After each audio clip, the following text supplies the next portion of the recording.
तरफ थोड़ा तरफ थोड़ा आ गया।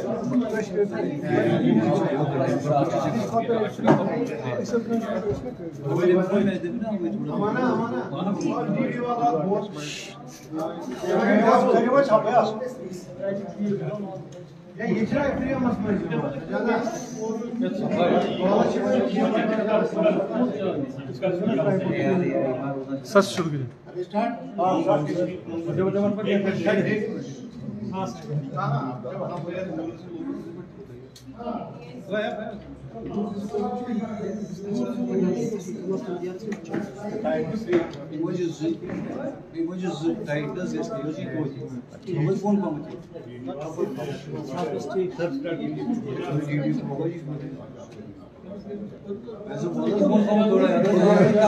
Let us go.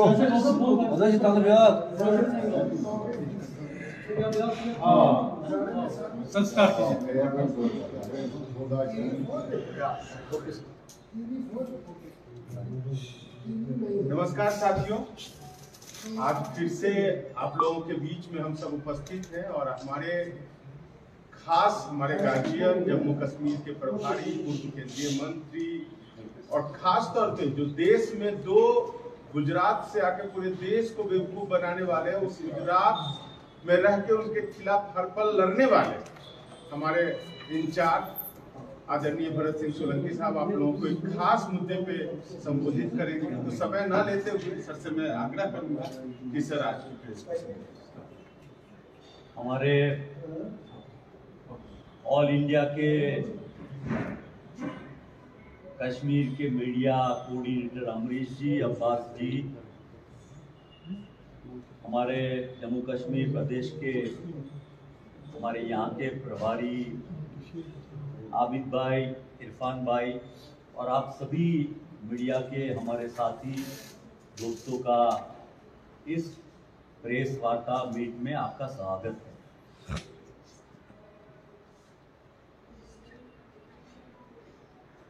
Jammu Kashmir 2024 की असेंबली के चुनाव में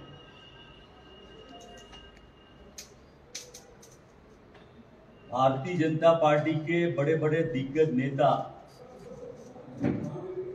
अभी बारी बारी बहुत आने लगे। जम्मू कश्मीर की जनता नॉर्मल दौरे पर भी चाहती थी कि केंद्र के सरकार के ये नेता जम्मू कश्मीर में आए, जम्मू कश्मीर की जनता को मिले, इनके दुख दर्द समझे, सुने और उनके बारे में सोच करके केंद्र सरकार से उनको मदद करने की कोशिश करें। अभी थोड़े ही वक्त पहले केंद्र का बजट गया और स्टेटों को स्पेशल लाभान्वित किया गया, लेकिन जिसके बारे में भाजपा एनडीए की सरकार बड़े जोरों से कैंपेन कर रही है। प्रधानमंत्री आके गए डोडा में, अभी इनके होम मिनिस्टर यहां आए हुए, पिछले चुनाव में भी defence minister Rajnath Singh, UP के चीफ मिनिस्टर, बहुत सारे नेता जम्मू कश्मीर में आते जाते रहे। पर इस असेंबली का चुनाव हालांकि भारतीय जनता पार्टी ने जिस तरह से 2019 में एलजी को लगाया, यहां से स्टेटहुड खत्म किया, पूरे देश में यूनियन टेरिटरी में से स्टेटहुड दिया जाता है, पर यहां खत्म किया, एलजी लगाए और बहुत पावर दिए। पूरे देश में सबसे ज्यादा पावरफुल एलजी ये जम्मू कश्मीर के हैं। अब आज की मेरी बात आप सबको ये कहने की है कि मुझे बड़ा ताज्जुब हुआ, न कोई स्पेशल पैकेज मिला, न पार्लियामेंट के दरमियान जम्मू में जब ये बीजेपी के नेता आए, उनके एक नेता को पीएमओ में मिनिस्टर भी बनाया गया है। और जम्मू कश्मीर का स्टेटस पूरा देश जानता है, पूरी दुनिया जानती है। और कांग्रेस के लिए जम्मू कश्मीर ये कह सकते हैं कि भारत का मुकुट है। अभी जो बातें, बड़ी लंबी बात नहीं करनी है मुझे, तो कुछ मुद्दों पर आपसे चर्चा बातचीत करनी है। तो जो कह के गए प्रधानमंत्री जी, उसके बारे में मैंने जम्मू में बात की थी, पर जो होम मिनिस्टर प्रधानमंत्री के राइट हैंड है, सरकारी भी और राजनीतिक भी, उनकी स्ट्रेटेजिया कहां, कौन से स्टेट में क्या करना है, तो उन्होंने जो बातें रखी, कुछ बातों पर आपका ध्यान दोहराना चाहता हूं। एक तो उन्होंने कहा अनएम्प्लॉयमेंट के बारे में कि आने वाले समय में जम्मू कश्मीर के युवाओं की उम्मीदों को पूरा करना चाहते हैं, और इसके लिए 5 लाख जॉब की बात भारतीय जनता पार्टी ने की। वैसे तो पार्लियामेंट के चुनाव में भी उन्होंने 2 करोड़ नौकरियां 1 साल में देने की बात कही थी।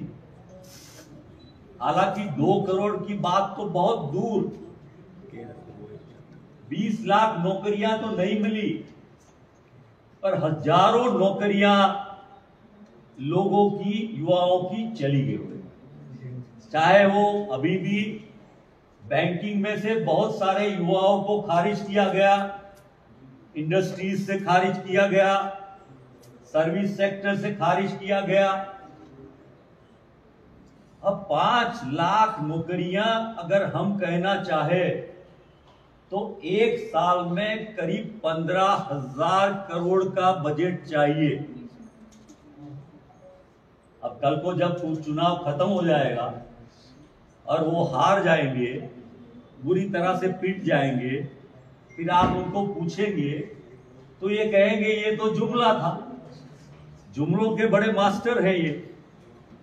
पर जम्मू कश्मीर का युवा जिसकी बड़ी उम्मीदें हैं, और मैंने यहां आके जो जम्मू कश्मीर के लोगों में देखा, बड़े प्यारे लोग हैं, इनकी धीरज, ऐसा कहते हैं सब्र पर मुझे बड़ा सम्मान होता है कि कितने साल उन्होंने सहन करते करते ये वक्त गुजार दिया।